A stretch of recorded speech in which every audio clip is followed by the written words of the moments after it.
अथ श्री साई सच्चरित्र अध्याय 23। योग और प्याज, श्यामा की सर्पदंश से मुक्ति, विषुचिका हैजा निवारणार्थ नियमों का उल्लंघन, गुरु भक्ति की कठिन परीक्षा। प्रस्तावना।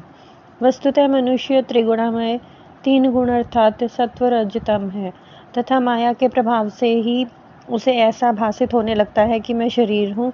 दैहिक बुद्धि के कारण, आवरण के कारण ही वह ऐसी धारणा बना लेता है कि मैं ही कर्ता और उपभोग करने वाला हूँ। इस प्रकार वह अपने को अनेक कष्टों में फंसा लेता है। फिर उसे उससे छुटकारे का कोई मार्ग नहीं सूझता। मुक्ति का एकमात्र उपाय है गुरु के श्री चरणों में अचल प्रेम और भक्ति। सबसे महान अभिनयकर्ता भगवान साईं ने भक्तों को पूर्ण आनंद पहुंचाकर उन्हें निज स्वरूप में परिवर्तित कर लिया है। उपर्युक्त कारणों से हम साईं बाबा को ईश्वर का ही अवतार मानते हैं, परंतु वे सदा यही कहा करते थे कि मैं तो ईश्वर का दास हूँ। अवतार होते हुए भी मनुष्य को किस प्रकार आचरण करना चाहिए तथा अपने वर्ण के कर्तव्यों को किस प्रकार निभाना चाहिए, इसका उदाहरण उन्होंने लोगों के समक्ष प्रस्तुत किया। जो सब जड़ और चेतन पदार्थों में ईश्वर के दर्शन करता हो, उसको विनयशीलता ही उपयुक्त थी। उन्होंने किसी की उपेक्षा या अनादर नहीं किया। वे सब प्राणियों में भगवत दर्शन करते थे। उन्होंने यह कभी नहीं कहा कि मैं अनल हक सो हम, मैं अनल हक हूँ। वे सदा यही कहते थे कि मैं तो यादे हक हूँ, दासो हम हूँ। अल्लाह मालिक सदा उनके ओठों पर था। हम अन्य संतों से परिचित नहीं हैं और ना हमें यह ज्ञात है कि वे किस प्रकार आचरण किया करते थे या उनकी दिनचर्या इत्यादि क्या है। ईश कृपा से केवल हमें इतना ही ज्ञात है कि वे अज्ञान और बद्ध जीवों के निमित्त स्वयं अवतीर्ण होते हैं। शुभ कर्णों के परिणाम स्वरूप ही हम में संतों की कथाएं और लीलाएं श्रवण करने की इच्छा उत्पन्न होती है, अन्यथा नहीं। अब हम मुख्य कथा पर आते हैं। योग और प्याज। एक समय कोई एक योगाभ्यासी नाना साहेब चांदोरकर के साथ शिरडी आया। उसने पतंजलि योग सूत्र तथा योग शास्त्र के अन्य ग्रंथों पर विशेष अध्ययन किया था, परंतु वह व्यावहारिक अनुभव से वंचित था। मन एकाग्र न हो सकने के कारण वह थोड़े समय के लिए भी समाधि नहीं लगा सकता था। यदि साईं बाबा की कृपा प्राप्त हो जाए तो उनसे अधिक समय तक समाधि अवस्था प्राप्त करने की विधि ज्ञात हो जाएगी। इस विचार से वह शिरडी आया और जब वह मस्जिद में पहुंचा तो साईं बाबा को प्याज सहित रोटी खाते देख उसे ऐसा विचार आया कि यह कच्ची प्याज सहित सूखी रोटी खाने वाला व्यक्ति मेरी कठिनाइयों को किस प्रकार हल कर सकेगा। साईं बाबा अंतर्ज्ञान से उसका विचार जानकर तुरंत नाना साहेब से बोले कि ओ नाना, जिसमें प्याज हजम करने की शक्ति है उसको ही उसे खाना चाहिए, अन्य को नहीं। इन शब्दों से अत्यंत विस्मित होकर योगी ने साईं चरणों में पूर्ण आत्मसमर्पण कर दिया। शुद्ध और निष्कपट भाव से अपनी कठिनाइयां बाबा के समक्ष प्रस्तुत करके उनसे उनका हल प्राप्त किया और इस प्रकार संतुष्ट और सुखी होकर बाबा के दर्शन और उदी लेकर वह शिरडी से चला गया। श्यामा की सर्पदंश से मुक्ति। कथा प्रारंभ करने से पूर्व हेमाड पंत लिखते हैं कि जीव की तुलना पालतू तोते से की जा सकती है, क्योंकि दोनों ही बद्ध हैं, एक शरीर में तो दूसरा पिंजरे में। दोनों ही अपनी बद्धावस्था को श्रेयस्कर समझते हैं, परंतु यदि हरि कृपा से उन्हें कोई उत्तम गुरु मिल जाए और वह उनके ज्ञान चक्षु खोलकर उन्हें बंधन मुक्त कर दे तो उनके जीवन का स्तर उच्च हो जाता है, जिसकी तुलना में पूर्व संकीर्ण स्थिति सर्वथा तुच्छ ही थी। गत अध्याय में किस प्रकार श्री मिरीकर पर आने वाले संकट की पूर्व सूचना देकर उन्हें उससे बचाया गया, इसका वर्णन किया जा चुका है। पाठक वृंद अब उसी प्रकार की और एक कथा श्रवण करें। एक बार श्यामा को विषधर सर्प ने उसके हाथ की अंगुली में ढस लिया। समस्त शरीर में विष का प्रसार हो जाने के कारण वे अत्यंत कष्ट का अनुभव करके क्रंदन करने लगे कि अब मेरा अंतकाल समीप आ गया है। उनके इष्ट मित्र उन्हें भगवान विठोबा के पास ले जाना चाहते थे, जहाँ इस प्रकार की समस्त पीड़ाओं की योग्य चिकित्सा होती है, परंतु श्यामा मस्जिद की ओर दौड़ा अपने विठोबा श्री हरि साईं बाबा के पास। जब बाबा ने उन्हें दूर से आते देखा तो वे झिड़कने और गाली देने लगे। वे क्रोधित होकर बोले, अरे ओ नादान कृतघ्न ब्रह्मन, ऊपर मत चढ़, सावधान। यदि ऐसा किया और फिर गर्जना करते हुए बोले, हट, दूर हट, नीचे उतर। श्री साईं बाबा को इस प्रकार अत्यंत क्रोधित देख श्यामा उलझन में पड़ गया और निराश होकर सोचने लगा कि केवल मस्जिद ही तो मेरा घर है और साईं बाबा मात्र असहाय को आश्रयदाता हैं, और जब वे ही इस प्रकार मुझे यहाँ से भगा रहे हैं तो मैं अब किसकी शरण में जाऊँ। उसने अपने जीवन की आशा ही छोड़ दी और वही शांतिपूर्वक बैठ गया। थोड़े समय के पश्चात जब बाबा पूर्ववत शांत हुए तो श्यामा ऊपर आकर उनके समीप बैठ गया। तब बाबा बोले, डरो नहीं, तिल मात्र भी चिंता मत करो, दयालु फकीर तुम्हारी अवश्य रक्षा करेगा। घर जाकर शांति से बैठो और बाहर ना निकलो। मुझ पर विश्वास कर निर्भय होकर चिंता त्याग दो। उन्हें घर भिजवाने के पश्चात ही पीछे से बाबा ने तात्या पाटिल और काका साहेब दीक्षित के द्वारा यह कहला भेजा कि वह इच्छा अनुसार भोजन करे, घर में टहलते रहे, लेटे नहीं और ना ही शयन करे। कहने की आवश्यकता नहीं कि आदेशों का अक्षरशः पालन किया गया और थोड़े समय में ही वे पूर्ण स्वस्थ हो गए। इस विषय में केवल यही बात स्मरण योग्य है कि बाबा के शब्द हट, दूर हट, नीचे उतर श्यामा को लक्ष्य करके नहीं कहे गए थे, जैसा कि ऊपर से प्रतीत होता है, वरन उस सांप और उसके विष के लिए ही यह आज्ञा थी। अर्थात श्यामा के शरीर में जो विष फैला था उसको ना फैल जाने की आज्ञा दी थी। अन्य मंत्र शास्त्रों के विशेषज्ञों की तरह बाबा ने किसी मंत्र या मंत्रोक्त चावल या जल आदि का प्रयोग नहीं किया।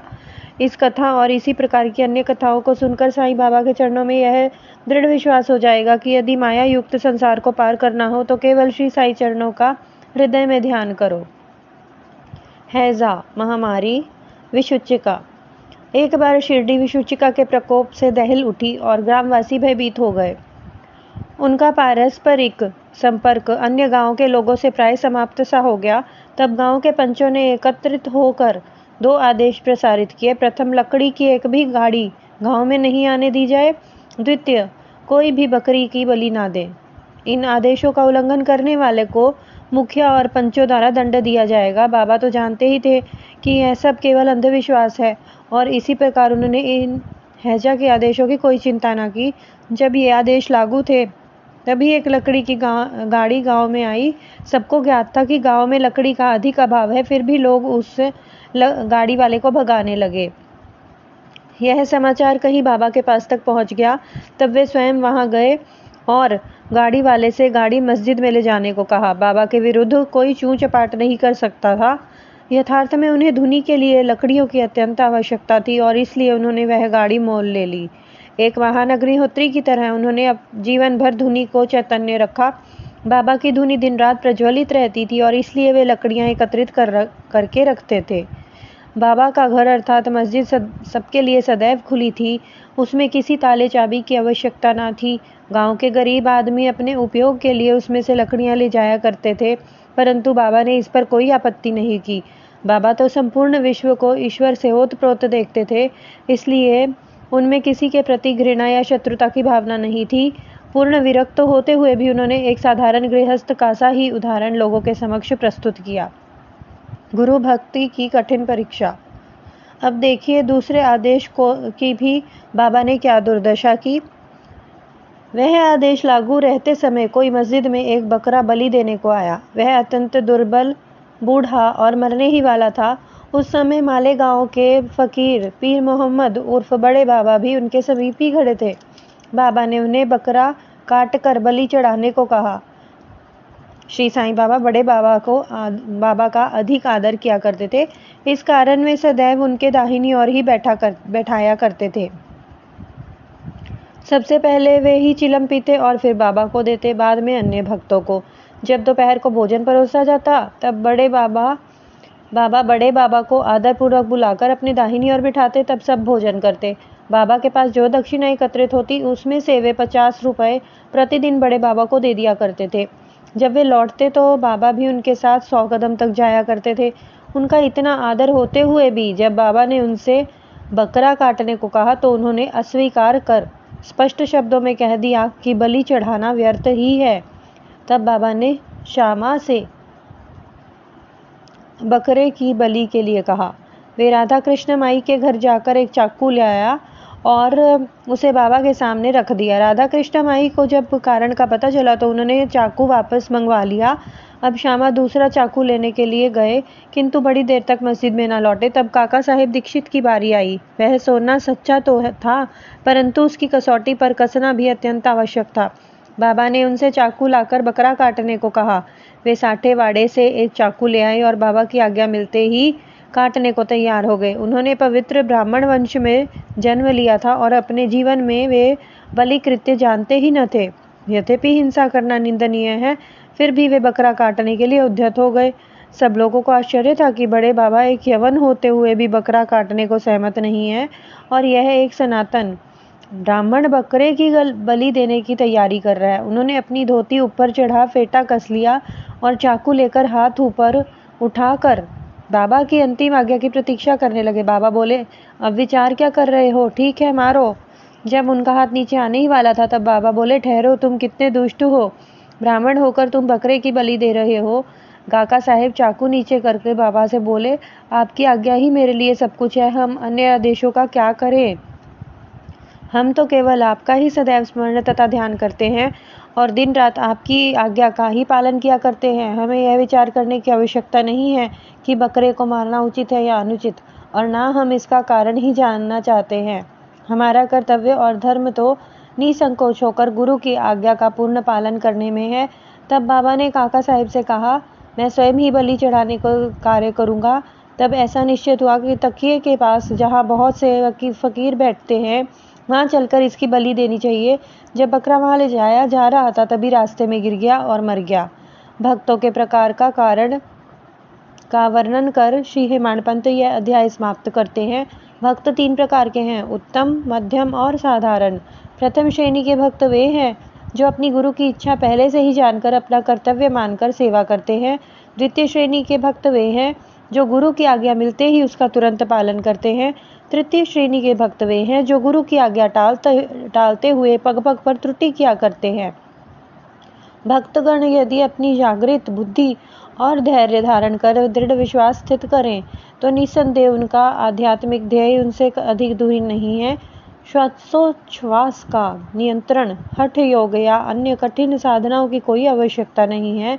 जब शिष्य में उपयुक्त गुण का विकास हो जाता है और जब अग्रिम उपदेशों के लिए भूमिका तैयार हो जाती है, तभी गुरु स्वयं प्रकट होकर उसे पूर्णता की ओर ले जाते हैं। अगले अध्याय में बाबा के मनोरंजक हास्य विनोद के संबंध में चर्चा करेंगे। श्री सद्गुरु साईनाथ अर्पणमस्तु। शुभम भवतु। ओम साई राम।